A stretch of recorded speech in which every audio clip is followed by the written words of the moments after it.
information on to others. Thank you. Thank you, Sandra. Welcome, Chief and fellow Scout member. I think you'll love our community. It's a great place to go ahead and have a family and do all the outdoors things I think you had spoke about over at the library. And last but not least, I want to say I carry a very proud long-term title, United States Marine. And so I know this weekend, we have a 3-day weekend with Memorial Day coming up. And if you would do me a favor on Memorial Days, you think about all the people that have given their lives to serve our country. Just take a few moments of that while you're doing your barbecues and we're enjoying that 3-day weekend. If you do me that favor, that would be a great service to all those men and women that have served our armed forces. Thank you. Thank you. Phil? Semper Fi. Semper Fi. I assume everyone saw the article in the paper this week about the new armory that we have coming in North Richland. I want to blow my horn a little bit here. You know, I started working on this project over a year ago, I guess now. Went to Olympia and met with the deputy adjutant general over there, and he wanted a place to build a new facility over here, and we worked on this hot and heavy, and I stayed after Kerwin relentlessly, but it's going to happen, you know, and it's a great facility for Richland. Not a lot of jobs, but we've got a lot of people coming into our community to see our community, and they'll spend money here, you know, and go back and tell the people how great it is here. That's it. Thank you. I'll give a gift to my fellow council members in the last meeting and have no comments. That is a welcome gift. Yes, the gift that keeps on giving. Jerry. Well, I want to welcome the chief, too. We're excited to have you on board. There's only one requirement from here. You only shop for houses in Richland. So let your better half know that and make sure she knows where their boundaries are. Memorial Gardens, I mean, out on the bypass, if you haven't been there on a Memorial Day, you really should go out there. I think it's the LDS Scouts put up, what is it, over 100, or is it 1,000 flags out there that it's just an amazing sight out there, and so many people go out and recognize people who have passed. They did have, and they used to have in the mornings out there, they would have a memorial service out there for military. I don't know if they've continued that or not. It's been a couple of years. Last couple of years I've vacationed on Memorial Day. That's an awful thing to say, but not that my heart isn't there, but my feet are in probably the right place. Brad talked about tears up here. This will be about 18 years I've been sitting at this dais up here, and it will be a real dramatic change to head over to someplace else. I have seen people push the red button, but maybe not you, Brad. That's all. Thank you. Thank you. So I've been doing this a while, and so I was thinking of all the controversial votes that we've had. And frankly, Council, I think, after all those years, I think probably got it up. They got it right most of the time, because you know, delivering water, sewer, and protecting the public from a police and fire perspective is kind of what we do. We sometimes kind of run afoul when we get out on things that cities aren't very good, and that's maybe a question about government. But some of my favorites was cat licensing, because that directly impacted the citizens. But I got to tell you, there was like 5 meetings about cat licensing, and people care about their animals, and I'm pretty sure less than 2% of people in the city of Richland ever followed the ordinance to ever license a cat, which would be what somebody would have, like me, would have said, no joke. I mean, that's not rocking. Nobody's going to do that. But we get some out on things that we probably have no business doing. And on a more serious note, the Tri-Cities, I think, lost. Well, first off, he was my friend, so maybe I say this just because he was my friend. But in a way, he was a mentor, and he led the Tri-Cities to be closer together. I'm talking about Steve Young, who passed away this last week. I got to visit with Steve on his last day, and that was difficult, right? Because you see somebody who is your mentor, and you see the devastation that certain diseases can have on people. And it really caused me to pause about, why do we do what we do? given how fragile we are and life is. And so, I want to compliment the people that have tried to make a difference with their communities. Steve made a huge difference in Kennewick. He had his detractors, but that was probably because he was too good at what he did, frankly. And so you're always going to get people who want to push back. And so Steve had his detractors. But if you look at the great gains that not only the city of Kennewick did, but the Tri-Cities did with his cooperation with the city of Richland and Pasco and West Richland, and what he did on the national front from Hanford perspectives, I think gets lost sometimes. So we lost a good friend. I lost a personal friend.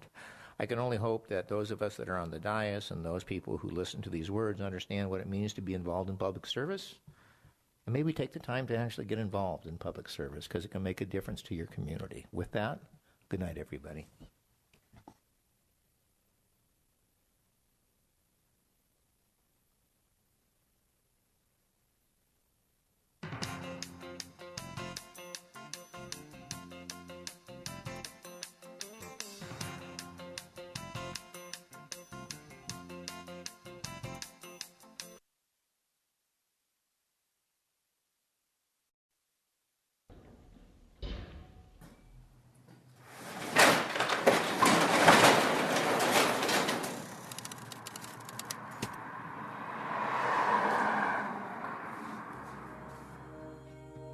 I'm a bicyclist. Some people would call me a cyclist. I'm not in it for the sport, but as far as being passionate about something on two wheels, that's pretty much me.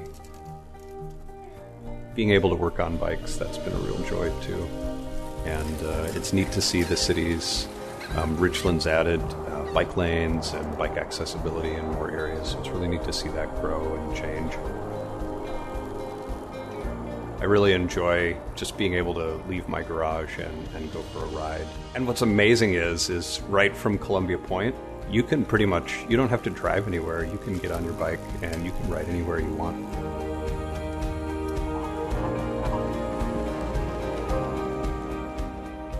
One of the advantages, I think, of living in Richland and in the Tri-Cities is we have this amazing gift of connectivity.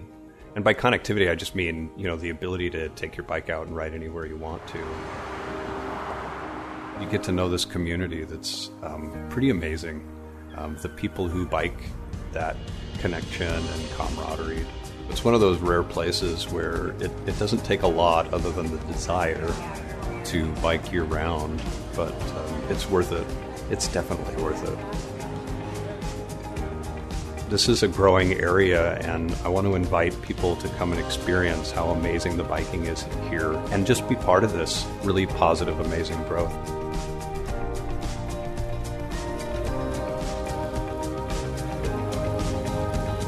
It's really amazing the amount of life that we miss because we're on roads, we're on highways, and we go by it too fast. Get out of that car. You've driven however far from Seattle or Portland through some beautiful country, admittedly, but you've been in your car. Get out of your car. Experience what we have here on a bicycle, and, there's nothing like it.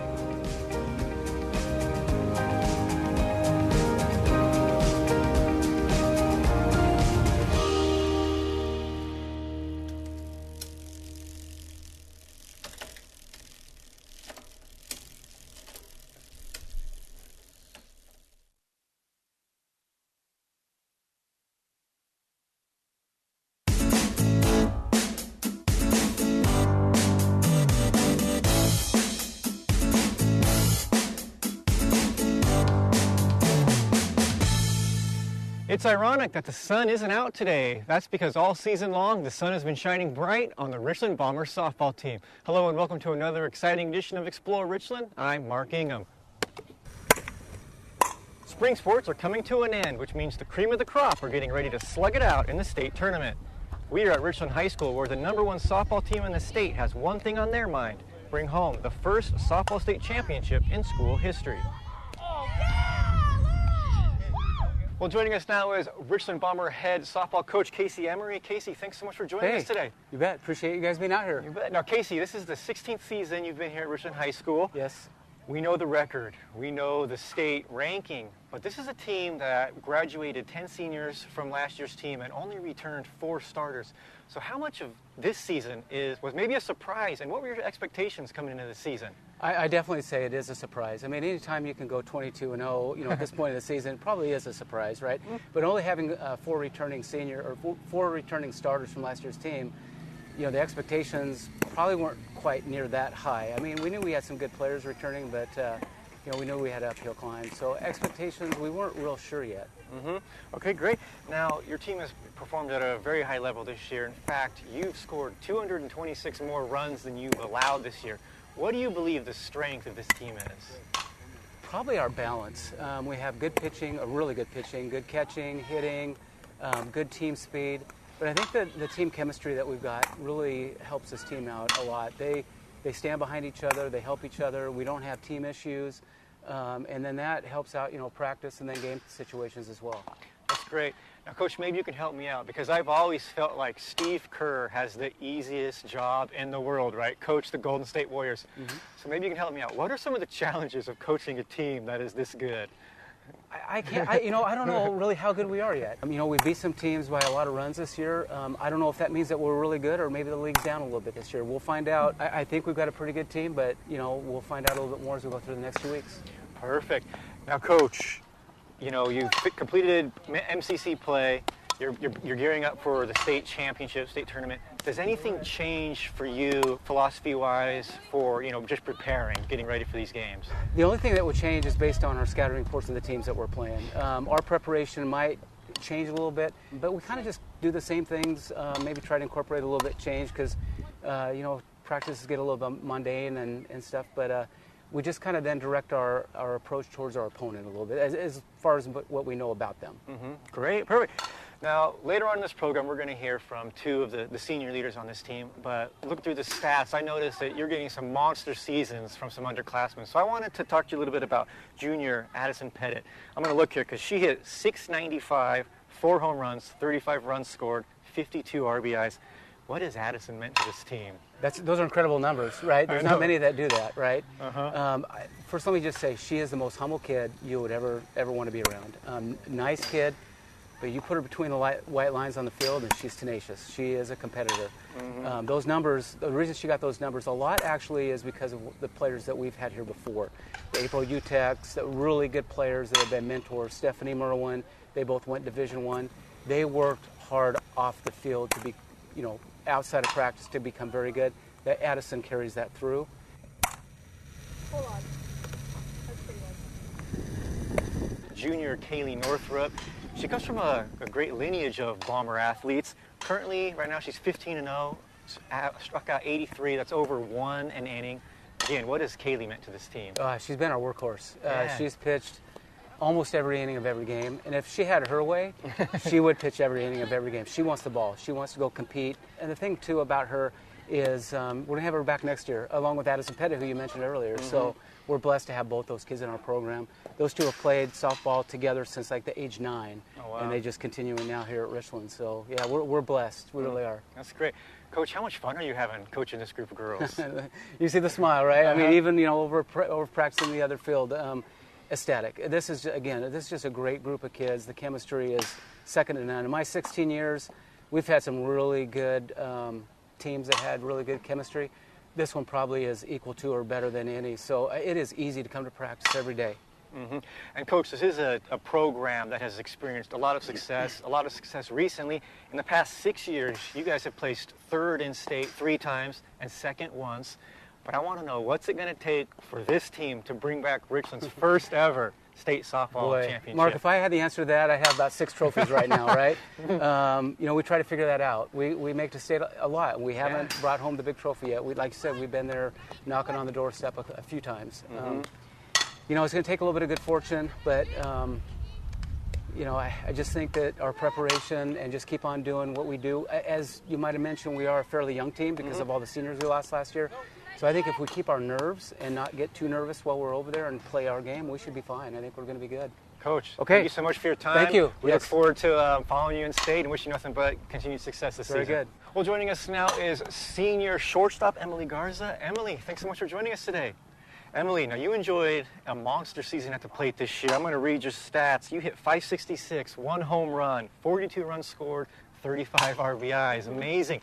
How proud are you with what you were able to accomplish this season? Well, it's my senior season, so I really wanted to come out and help the team as much as I could, knowing that this was it. This is the last hurrah. So I just knew that if the team could help me behind me with getting on base, I could get them in and just keep getting hits and getting on for my teammates to hit me in also. So Congratulations on your season. I do want to ask you about the team. What were your expectations for the Richland Bombers team this year? Well, graduating 10 seniors, I knew that there was going to be a lot of holes. I mean, our whole lineup was kind of messed up already, so I knew that everyone was going to have to pick a role and do it, and so that's what we've been doing ever since the season started. I mean, we're undefeated right now, and so everyone's doing their part in making this team win, so I hope it just keeps going. Joining us now is senior second baseman Sydney Perryman.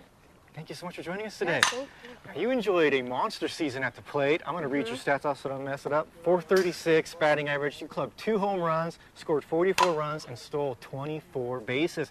What goals did you set for yourself going into this season? Going into the season, I just love base running. So I hit to get on base, and I make sure I can go around the bases as much as possible and score some runs for my team. So that was one of my main goals. Well, that's great. Now, what goals did you set for this team headed into the year? As a team, I just wanted us to go undefeated, which we are so far. And more than just wins and losses, I wanted us to play as a team and support each other and have each other's backs. Emily, I wanted to ask you, what are the pressures you believe that come with being the #1 ranked team in the state? Well, when you're #1, everyone expects you to, come out as #1 also, get the state championship, but the pressures from everyone, from school, friends, family, everyone expects you to be #1, and so every game you have to play up to that. So you have to be #1, you have to play the best, no mistakes. It's super exciting, and you hear everybody talking about it, everybody at school, everybody in the Tri-Cities knows about it, but you have to take it with a grain of salt. You have to know that you still have to go out there and play your best every game. Like you saw at the Hanford game, it got a little close, and we had to come out and play our best regardless of the ranking. I'm sure you're in tune with history, but Richland Bombers, although you've had a lot of success, you guys have never won a state softball been championship. Really close, never won. Yeah. So, what do you feel like what will it take to bring home Richland's first state softball championship? I just think everyone needs to play their best. I mean, we've had games where in postseasons we've had slumps and stuff, but I think if everyone just plays together and our chemistry's going and everything's positive, that's the main thing. We have to play all of our cards right. We all have to be perfectly prepared and get the reps inside and outside of practice and play as a team when we get there. That's awesome. Now, you're a 4-year starter for the Richland Bombers softball team. Obviously, in your senior year, what are you going to miss most about playing for the Richland Bombers? There's a lot I'm going to miss. I love the whole town that loves coming to watch, and I love the coaching staff at Richland High, and I'm going to miss my teammates. I played with Emily Garza since 7th grade, so we're going to miss being side by side on the field. Oh, my teammates. I'll miss playing side by side Sydney. I mean, we've been playing forever since we were little, and she's my best friend, but I'll miss the coaches also. They're not just coaches, they're like having 5 dads. I mean, they're just awesome. They talk to you about anything, schoolwork, family problems, anything. I'll miss the coaches and teammates for sure. I'd like to thank Coach Emery for hosting us this episode. We had a fantastic time featuring his softball team. The state tournament for 4A softball and baseball begins May 24th and runs through the 25th. The women's softball tournament is held in Spokane at Merkel Stadium, and the boys baseball tournament is held right here in Pasco at Geisa Stadium. Now, locally, it was a huge year for our sports team. On the baseball side, the Hanford boys and the Richland boys both made the state tournament. Congratulations to all our student athletes. Now, if you're looking for more information on anything City of Richland related, I strongly encourage you to visit us on our webpage, which is located at the link below. And don't forget, we are where you are. Find the City of Richland on all the popular social media platforms. I'm Mark Ingham. Thanks for joining me on this edition of Explore Richland.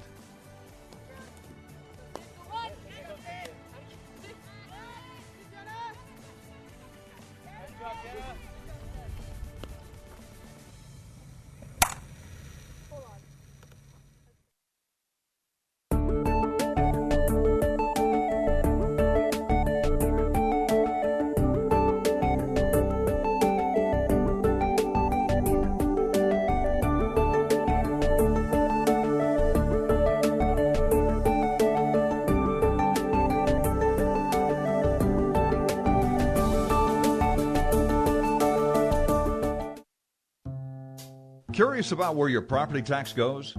Our property taxes support all kinds of basic public services like schools, ports, hospitals, social services, public safety, and facilities that you use on a daily basis.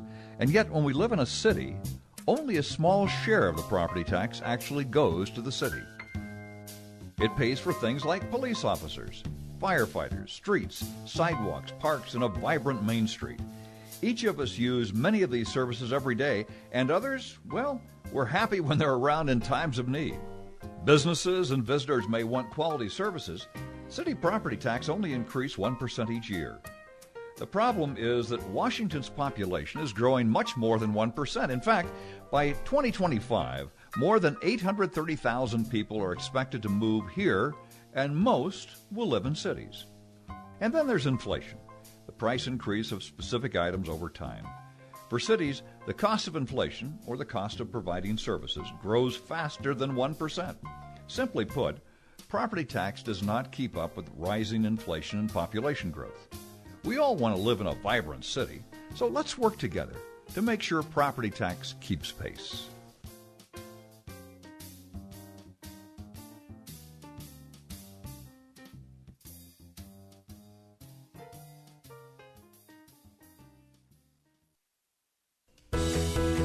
A little bit of grease does not go a long way.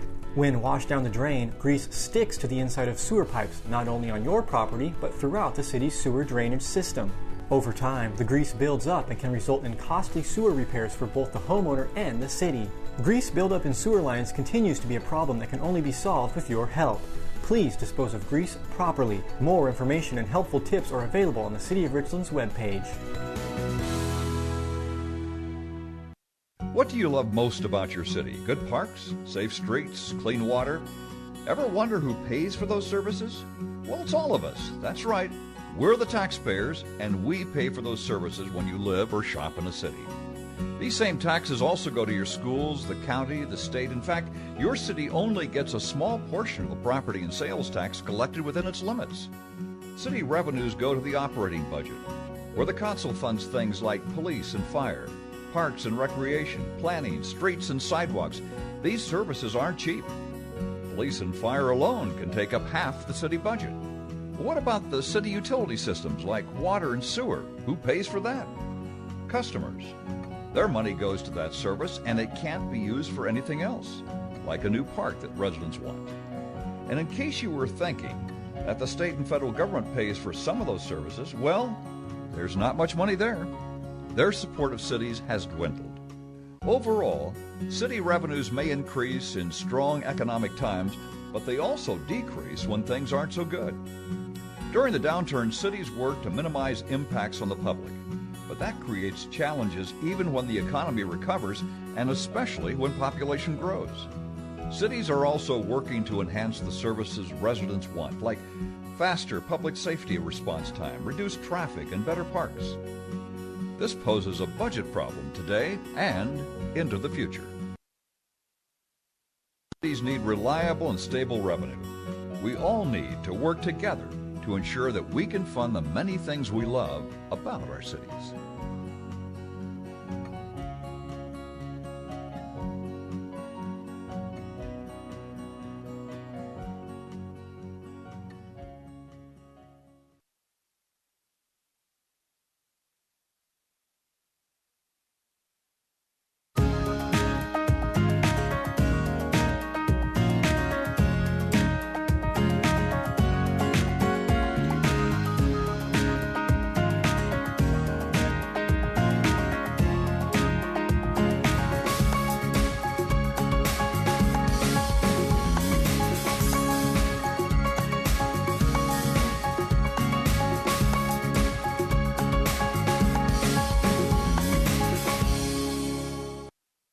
From summer events galore to when City Hall will open its doors. These stories and so much more coming up next on Richland Now.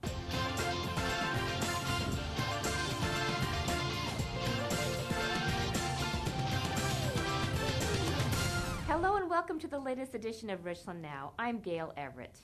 It's an exciting time in Richland as we have several monumental projects underway.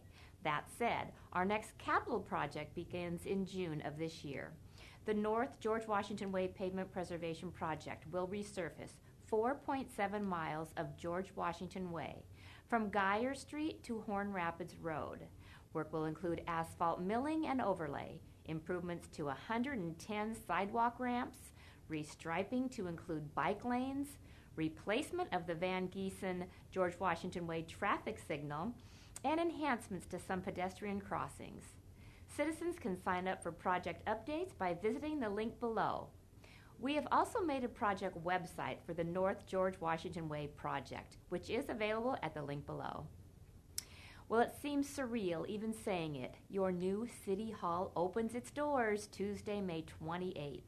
Make sure to update your mailing records to reflect our new City Hall address of 625 Swift Boulevard, Richland, Washington, 99352. Remember that the new City Hall combines 3 existing facilities, so if you need to conduct business with the city that you traditionally would have done at Old City Hall, the City Manager's Annex, or the Development Services Building, you will now do all of that at the new City Hall. The grand opening celebration for our new City Hall